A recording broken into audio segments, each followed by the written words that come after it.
Hi everyone, I'm Nicolai Tangen, the CEO of the Norwegian Sovereign Wealth Fund, and today I'm here with somebody who is absolutely vital to AI, namely the remarkable Jayshree Ullal, CEO of Arista Networks.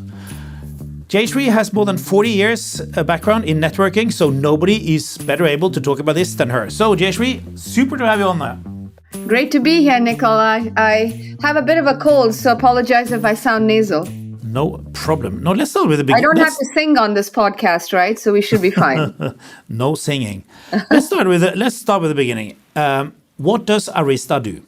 Yeah, that's a loaded question. So Arista is building the world's most demanding mission-critical networks, which is high performance, high scale, low latency, high reliability, high availability, high automation, high telemetry. So it's a lot of demands across a lot of spectrums. And Arista has emerged, especially over the last decade, to be both the pioneer and the leader in this. I've heard that if you think that kind of chips is the engine, then the networking is the highway between them, right? Yeah, that's a good way to look at it. I think the chips fuel a lot of, especially in this world of AI, processing with GPUs, APUs, XPUs, whatever you call them.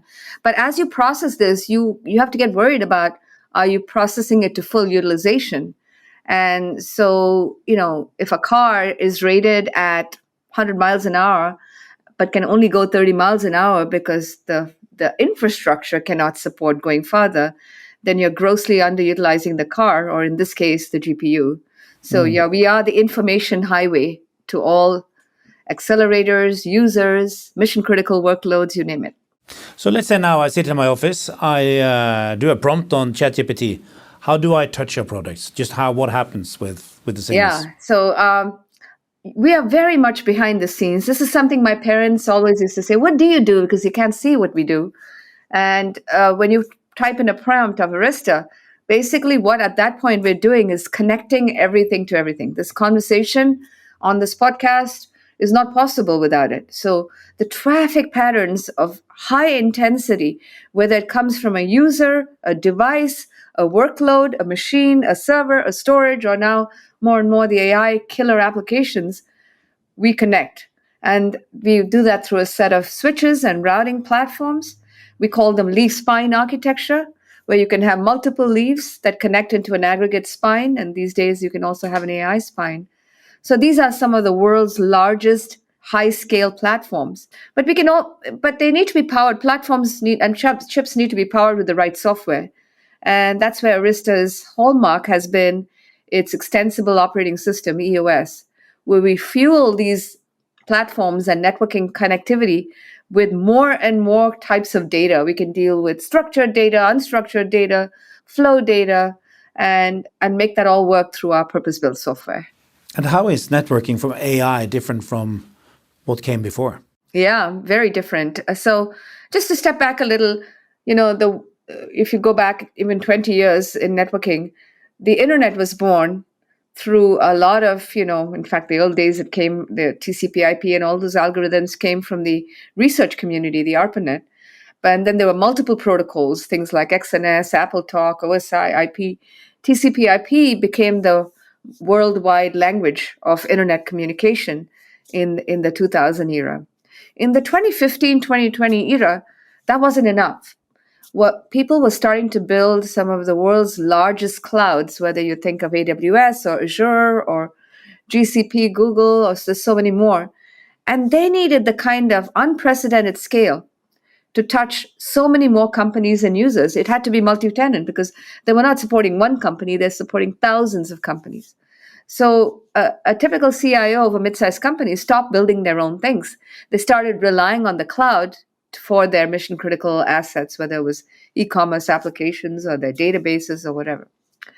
Now in comes AI the last couple of years, and that's adding another twist because cloud traffic is very different than AI traffic.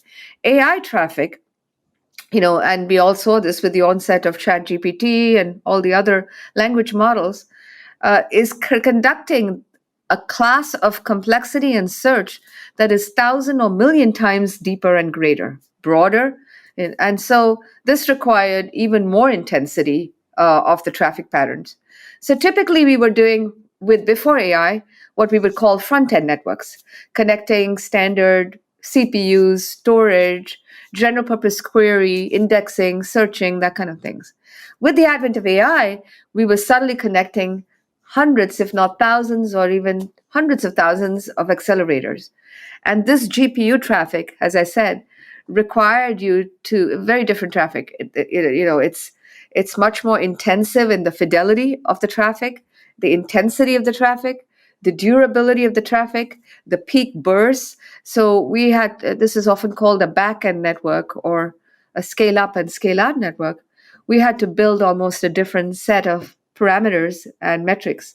And until we came along, I would say majority of this was little islands of things. There was an InfiniBand network, a PCI network, a CXN network, and Arista was able to bring Ethernet and IP and standards-based capabilities like we had in the cloud into the back end for AI.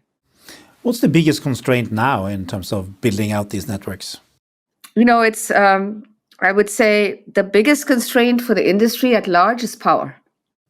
Because the power consumption of these GPUs and the network and the cables and the optics and everything is just unprecedented. In the old days, we used to talk about megawatts. Now we talk about tens of gigawatts in a data center. To put this in perspective, right? This is larger than a football field. And you're powering that with gigawatts of capability. So our AI providers or cloud providers are unable to find this level of power. If today you're searching for that kind of power, it could take you 3 to 5 years to find it.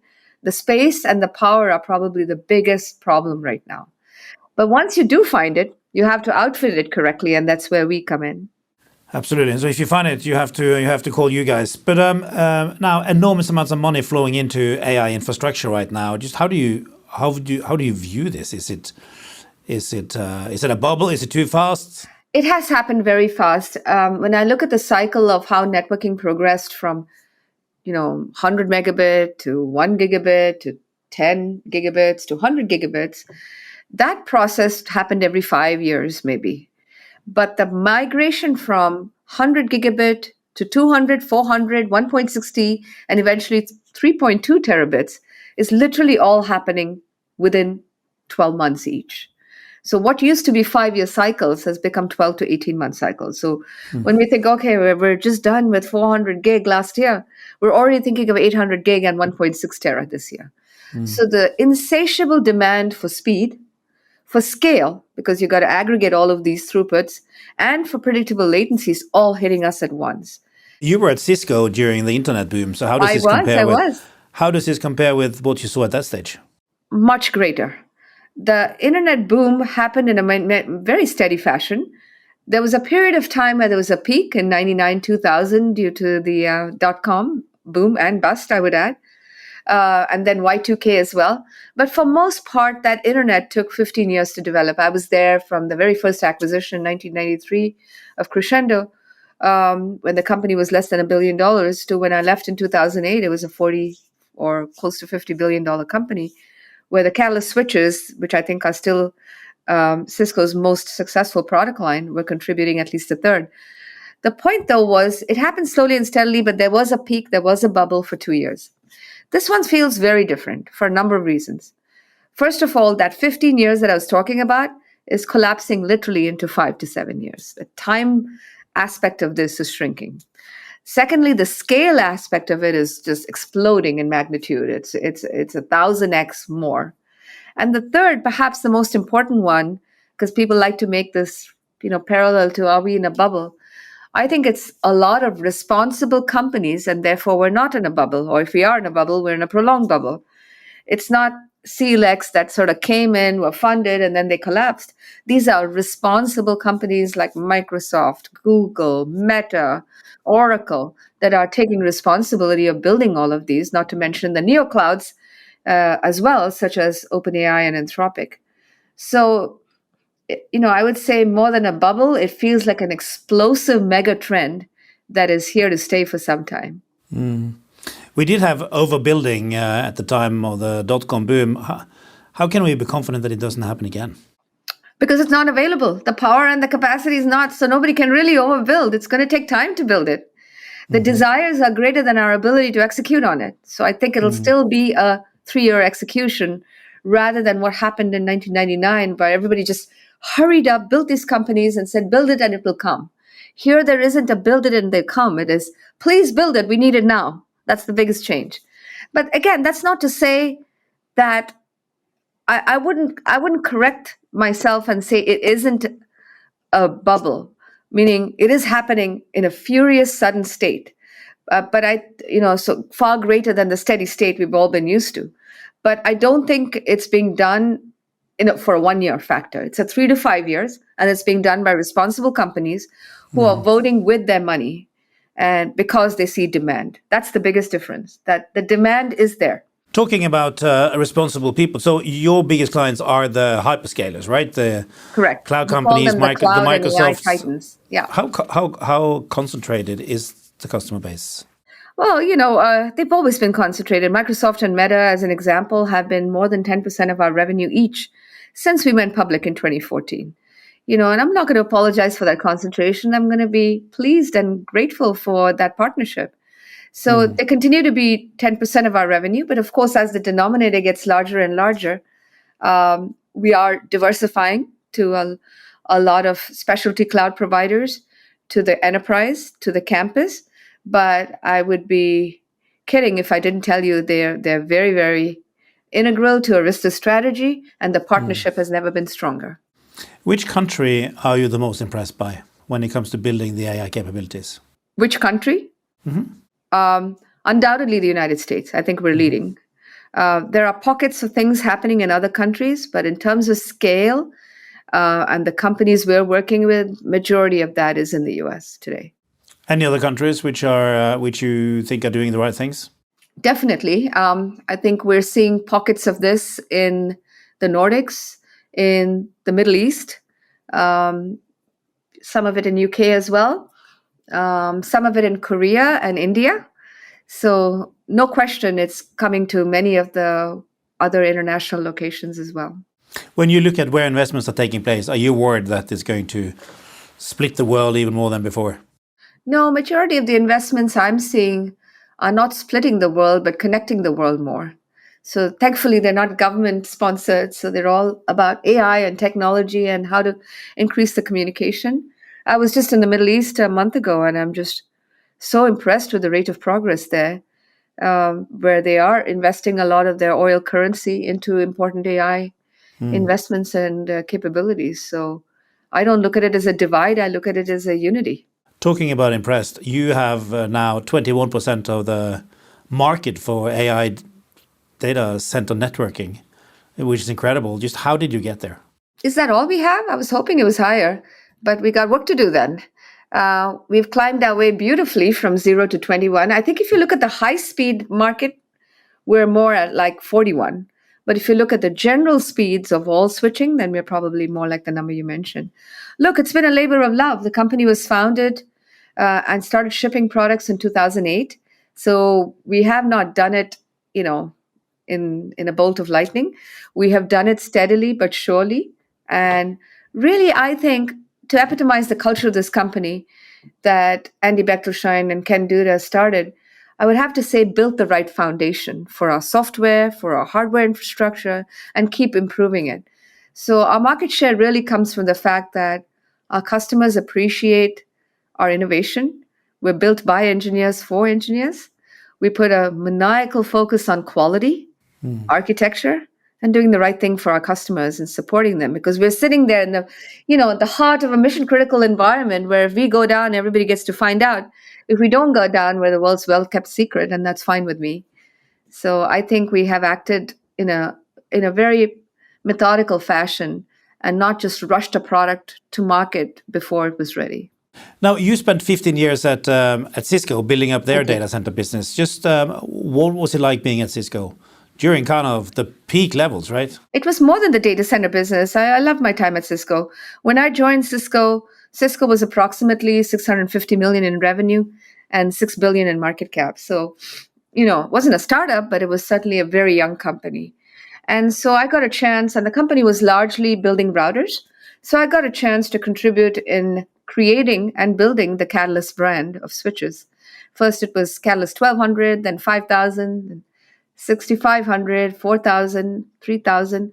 So this switching brand went from being zero when I first came in there to, I still remember, the first year was 40 million, then 365 million the second year, and then a billion the third year.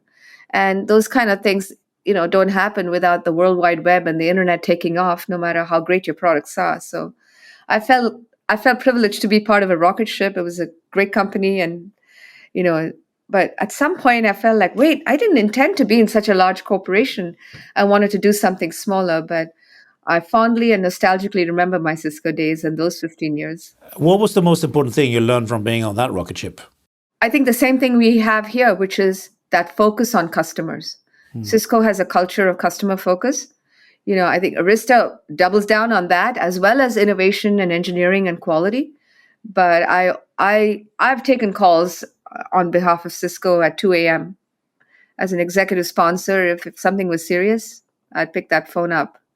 Even though I value my beauty sleep, that was more important at that point in time. So I would say the culture of customers is super important.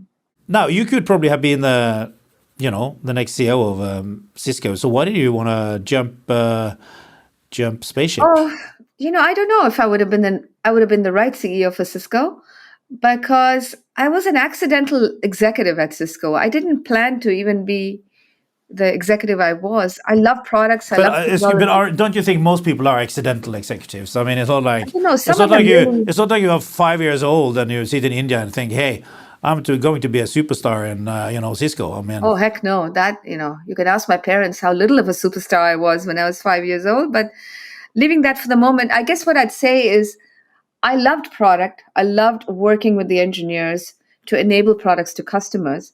And I was too steeped in the technology interests to think I had broader capabilities or desire to be a CEO at Cisco.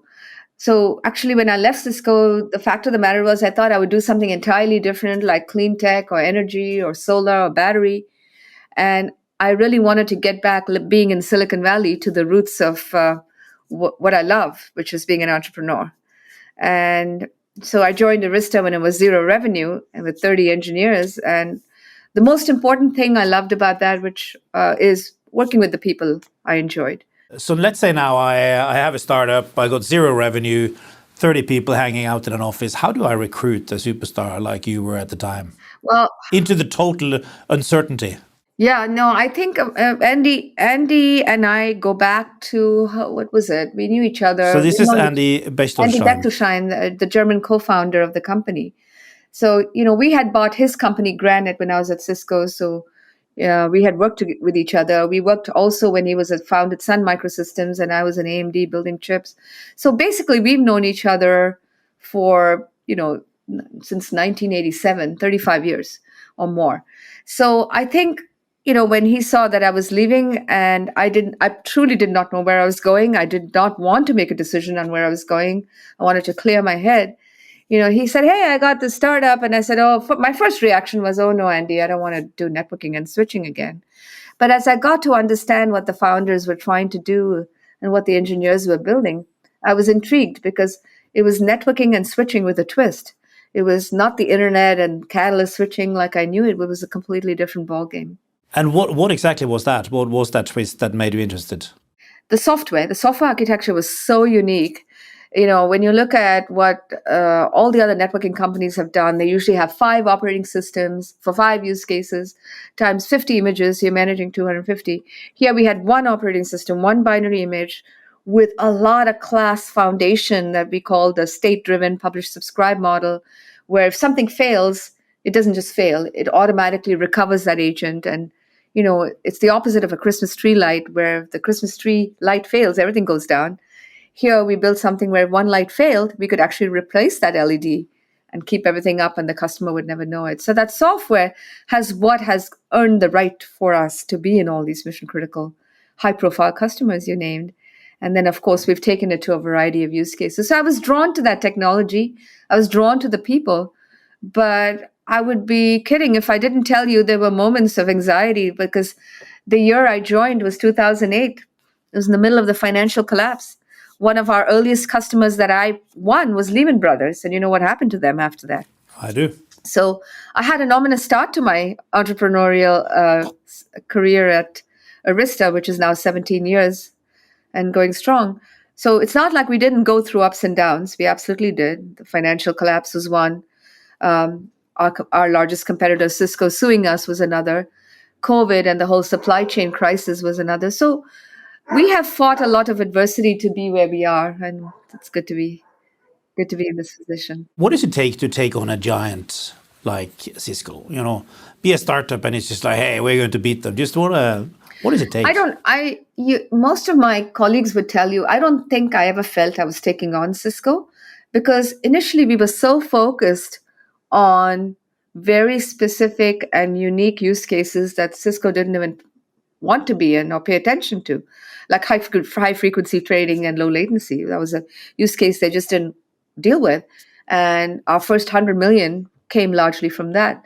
Our second use case was the cloud. And again, Cisco used to call it, MSDC, massively scaled data centers, but they didn't really pay attention to that sector as a sector of customers and try to understand why they did what they did. In fact, the early days of AWS, Amazon, and Google, they didn't use Cisco, they didn't use Arista because they built their own, because they were so dissatisfied with their requirements and what was commercially available. So once again, I felt like we were fulfilling a white space that the large corporations, and in particular Cisco, were not doing at that time. What is an example of outstanding customer service? There are many examples and many stories I could tell you, but let me actually ask you that question back. If today you picked up the phone and called Arista support, what do you think, and you had a network problem and what do you think the response or expectation from you would be? Well, that you came and sorted out my problem. Well, typically how it works is we'll say, okay, who are you? Have you paid your bills? If you're just a random asker of questions, they're like, wait a minute, we don't have an account on you. We don't do any of that. We immediately say, what's the problem? And our average resolution time, it's like treating a patient in an emergency or ICU. You don't ask them 20 questions. You get to their symptoms and treat them. So our average resolution time is 25 minutes. It's an unheard of record. Why? Because we're filled with experts, and our quality and support go hand in hand. You build high quality products. If somebody misconfigures them or there is a support problem, you got to be right there. So we don't outsource this to anybody. It's a follow the sun model. It's worldwide coverage, any day, any time, any zone. And we respond and solve the problem. Some problems are solved in 5 minutes. Some may take hours, but the average time is very short. And it's a very high quality experience. How do you make sure you stay ahead? It takes some personal time. So I will block out think times in my calendar where I just don't do meetings because everybody wants me to do a meeting. I make a point of staying current on events and technologies. AI as an example, I made a personal point in 2022 and 2023 to come up to speed. I wasn't paying full-time attention to it. And when the ChatGPT moment hit in November of 2022, I think it was a massive, milestone for the tech industry. And I remember I had to give a talk at the optical conference, OFC, in January of 2023.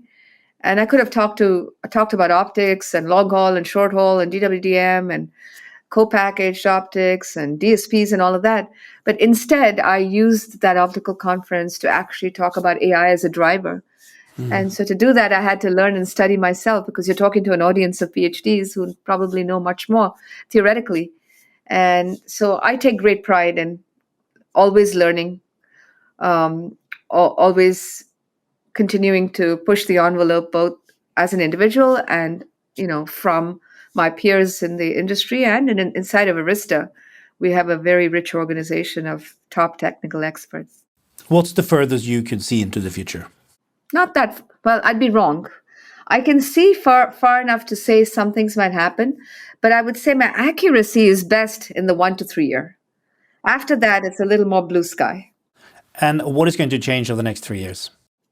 I think the way we think of AI right now is going to change dramatically. So today we are building the mainframe version of AI. We're talking about how bad are the clusters, how many millions and billions and trillions of parameters and tokens can you put in there? What does that manifest in terms of teraflops or terawatts or terabits of capacity? But in my view, the next 3 years, while that is important, I'm not underestimating that. I think what's going to happen is this is going to become much more of a distributed problem. We're not going to be able to fit it all into one size. And just as the mainframe moved to client server and eventually, distributed PCs and clients and phones, I think AI is going to take many shapes and sizes and, including this one, right? And what are the implications of that? Significant, because miniaturization is a lot harder than saying, let me just build the biggest, baddest everything. That means I've got to be able to translate my training models into reasoning and inference and do more with less in a lot of those use cases.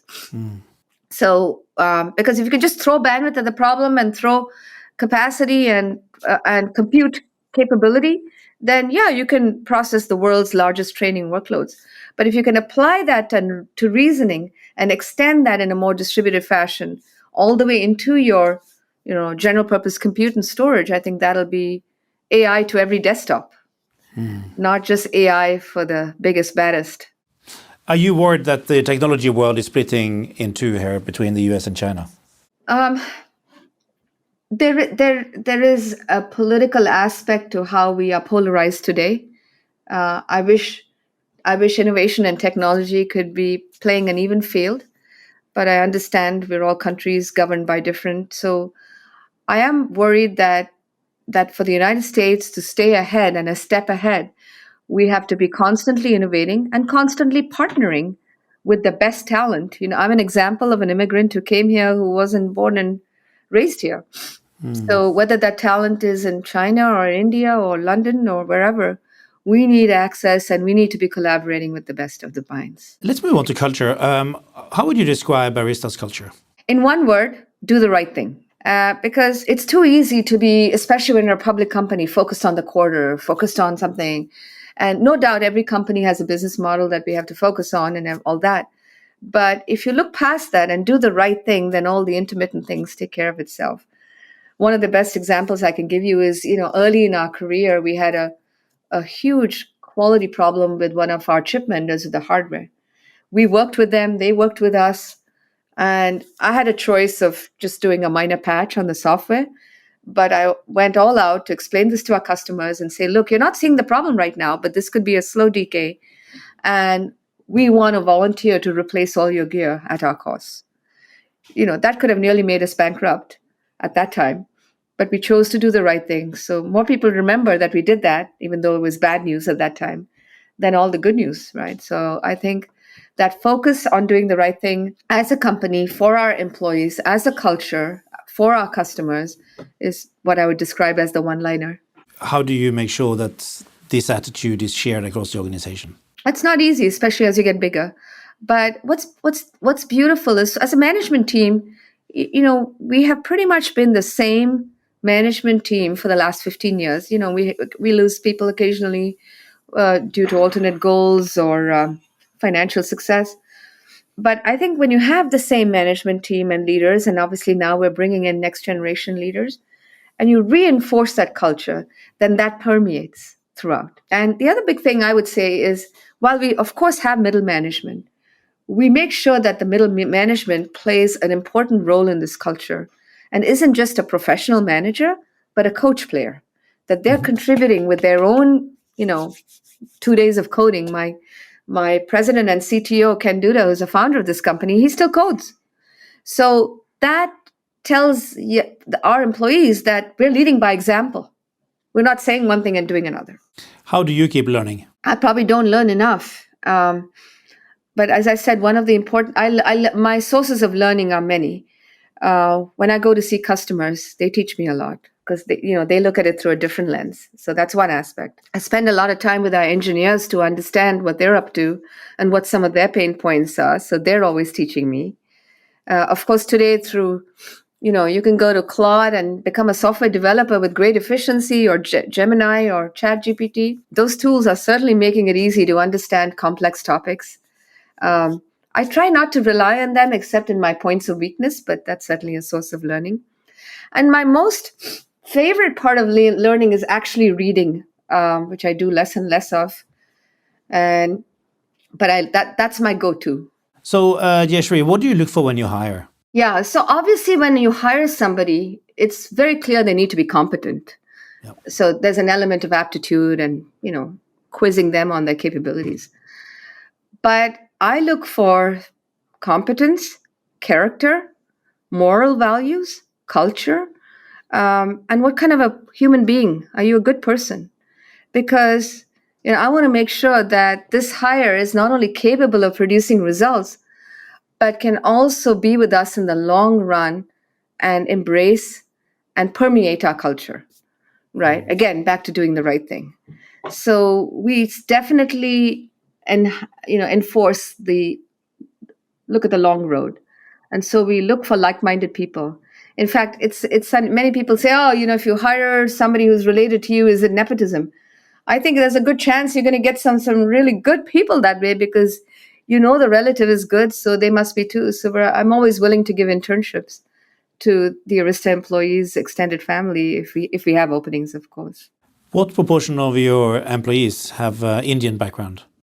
I would say, because we have a large India facility, it's probably around 15 to 20%. Can we go back to your upbringing in Sure. India? You grew up in New Delhi, so what were you dreaming about when you were 5 years old? Yeah, well, I was born in London, raised in Delhi, and then have spent majority of my life in the United States.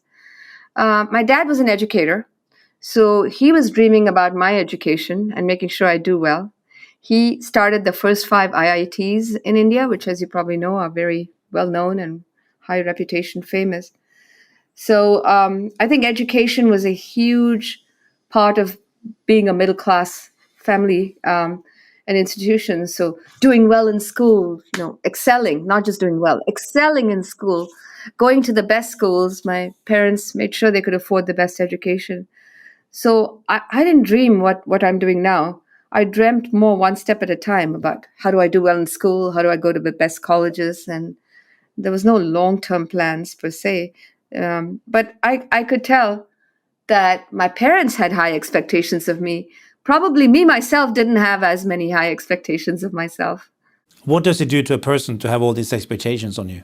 Sometimes it forces you to perform better than you would, because it's a very interesting thing that anytime my dad or mom went to meet my teachers at a parent-teacher association, they'd always say, Jayshree has a lot of potential, but she's not using it all. She's not fulfilling to her highest potential. And so they'd come back, obviously, demanding more, expecting more. But I think what it taught me was, one of my best friends, in India, you rank all the students. So she always came first. And I didn't come first. And I noticed that she would work, about 8 hours a day in terms of studying and to do well in these exams. I would work more like 3 to 4 hours a day.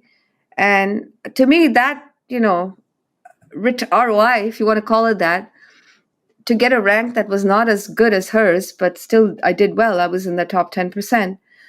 I tried to convince my parents that I was playing the long game. And today it may look like I was, but at that time it was more an excuse to not study 8 hours a day. You studied electrical engineering, which was not very common for women at that stage. No, not at all. So how come you ended up there? Yeah, I ended up there through elimination. I loved physics, I loved chemistry, I loved math. I did not like biology. I was not as good in the arts departments. And I thought, what is it that can give me this intersection of problem solving? And computer science was still a pretty rare field in my era. Probably if that had been there, I would have done more of it. I had to take my computer science classes in the math department for Fortran and C++ and assembly. So I took a few classes, but electrical engineering was the hardcore engineering. And it's coming back. I wish more people will do it now in this modern world of more and more silicon and chip and hardware design. So I think, and I had been influenced by my father starting the IITs that applying science to real world problems, which is what I think engineering really is, was something that excited me. Now, you are considered one of the hardest working people in technology. Just how much do you work?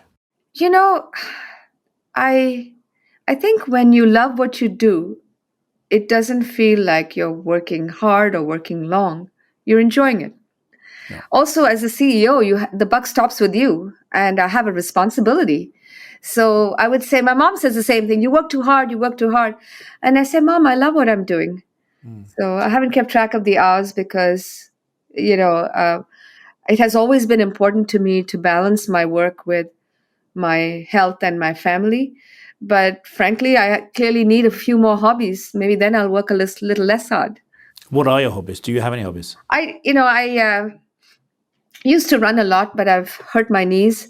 So I walk. I do a lot of hikes. Our dog is a big part of that. My family, we're all into music of some form or shape. So while I don't plan to do any public singing, it's still a lot of fun. The acoustics in a shower sound really good. Anybody can sound good. And these days you can use enough synthesizers to sound good too. So I love that. I love to read. What do you read? I read a lot of I haven't read as much recently, but when I do read, it's usually on long distance flights. And either I will print and publish a spec and read a technical document, or I will read a completely, brainless novel like a John Grisham or something where I don't have to think about things, because that's my downtime. But I would rather read than watch a movie. When you look at your life, what are you the most proud of? I'm most proud of my family. I would say my daughters, my husband, my extended family, they give me a lot of joy, because at that point, it's not just about me. It's about, I got an honorary doctorate degree from my alma mater, Santa Clara University. But my daughters really did a PhD and a doctorate in veterinarian science. So I'm happy for their values. I'm happy they're compassionate people, and they're happy that they've pursued their path of excellence. What kind of advice do you give to young people, including your daughters? This is a lot of the advice I give, because they seem anxious to get to a certain point in a certain time in their career. And I say, look, pursue your path of excellence.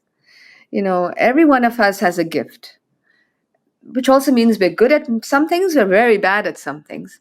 But if you can find the things you're good at and improve that and build upon that and become excellent at it and keep working on it, I think everybody defines their path to excellence. And it isn't always measured by money alone. It should be measured by reaching that destination of what you deem to be success. Jayshree, it seems like your teachers back in India were totally wrong. It seems to me that you have absolutely used your potential to the full. Big thanks to you for keeping the world connected, and all the best of luck. Thank you, Nicolai. Pleasure. Thank you for all the thoughtful questions. Thank you.